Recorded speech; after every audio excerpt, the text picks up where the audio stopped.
A few weeks ago as a church, we considered the story of Shadrach, Meshach, and Abednego. How they faced the challenge, really the trial before them, being told to worship something other than God. When they were brought before the king and told that their obedience to their God and their disobedience to their king would lead to their painful death, they didn't even flinch, nor even waver in their response. Remember what they said? If we're thrown into the blazing furnace, the God whom we serve is able to save us. He will rescue us from your power, but even if he doesn't, we want to make it clear, we will never serve your gods or worship the gold statue you've set up. It's amazing to me that they didn't waver. When asked to worship someone other than God, they knew how they would respond. Maybe you remember our simple takeaway from our time together in that story. They could stand because they settled beforehand how they would respond. Before they were in that situation, they settled how they'd respond in that situation. See, my wife and I were talking about some of the ways this season has challenged us.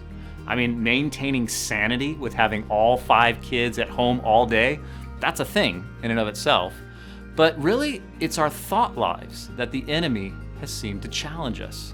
To play out the what ifs, the if only scenarios, which honestly do nothing beneficial for us. That's why Paul encourages us to settle beforehand how we discipline our minds. And this really is a spiritual thing. For the weapons of our warfare are not carnal, but mighty in God, pulling down strongholds, casting down arguments, and every high thing that exalts itself against the knowledge of God, and bringing every thought into captivity to the obedience of Christ. See, listen, mentally, we can stand when we settle beforehand where we allow our minds to go.